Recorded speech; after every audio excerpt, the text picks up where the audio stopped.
और वो लड़का बेंगलोर का था, और वो लड़का जिसका नाम अविनाश था वो आईएएस की तैयारी कर रहा था। अचानक से क्या होता है, उसे फेसबुक पे एक रिक्वेस्ट आती है नेहा नाम की लड़की की, ठीक है, आप नाम पे मत जाइएगा, बट धीरे धीरे रिक्वेस्ट आती है, बातें होने लगती हैं। उसे नहीं पता था कि जो लड़की की रिक्वेस्ट आ रही है उसके पीछे एक रैकेट काम कर रहा है। धीरे धीरे बातें होने लगती हैं, बातें और बढ़ने लगती हैं, धीरे धीरे और क्लोज आने लगते हैं। एक वक्त ऐसा आता है कि वो लड़की बेंगलोर की नहीं थी, समझ रहे हो, वो कभी मिले नहीं एक दूसरे से, कभी नहीं मिले, वो बेंगलोर की थी ही नहीं, कभी मिले नहीं, सिर्फ मोबाइल पे ही बातें हो रही हैं। धीरे धीरे पर्सनल नंबर शेयर हो गए, फिर धीरे धीरे उन्होंने वीडियो कॉल शुरू किए, वहां से इंटीमेट चीजें शुरू हो गई। और एक वक्त ऐसा आया जब उस लड़की ने इंटीमेट वीडियोस शेयर किए, उस लड़के को बोला कि तुम भी इंटीमेट वीडियो शेयर करो, तो गलती वही हो गई, उस लड़के ने बिलीव कर लिया और उस लड़के ने इंटीमेट वीडियोस, लाइव वीडियोस जो भी था, ऐसे वीडियो कॉल्स किए जिसकी वजह से वो फंस गया। वो वीडियो रिकॉर्ड हो गए। कुछ दिनों बाद वो लड़की गायब, और लड़की के पीछे जो रैकेट काम कर रहा था उसने अब उस लड़के को परेशान करना शुरू किया। उसने वो वीडियो फॉरवर्ड किया और कहा कि आपने अगर इतने पैसे हमें नहीं दिए तो हम ये वीडियोस आपकी फैमिली को भेज देंगे या सोशल मीडिया पे डाल देंगे।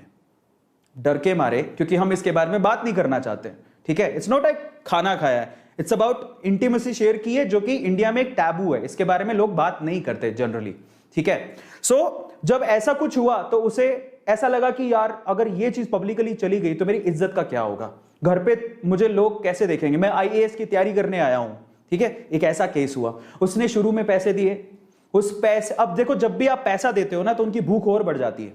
तो जब उसने पैसे दिए शुरू में तो उन्होंने बोला कि उनका पेट भरा नहीं, उन्होंने कहा हमें और चाहिए, ऐसे करके वो पैसे मांगते गए मांगते गए मांगते गए। वक्त ऐसा आया कि उससे संभला ही नहीं, अब उसके पास पैसे इतने कहां से होते।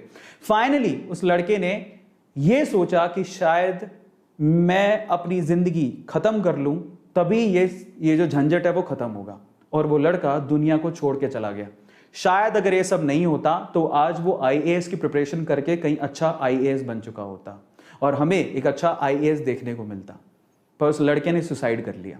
बात यहीं तक खत्म नहीं हुई, बात यहां से शुरू हुई। इतनी बुरी, मतलब मैं कहता हूं कि शायद कभी कभार ऐसा लगता है कि इंसानियत पूरी तरह से खत्म ही हो चुकी है, कि फैमिली जिसने अपना 26 साल का नौजवान लड़का खो दिया, वो लड़की फिर से उसकी बहन को कांटेक्ट करती है, पता कर लेती है कि उसकी बहन को कांटेक्ट करती है और उसको बोलती है कि मैं अविनाश को देखे मुझे बहुत दिन हो गए, मैं अविनाश की, मतलब बताया कि अविनाश की गर्लफ्रेंड मुझे उसे देखे बहुत दिन हो गए, ऐसा करके।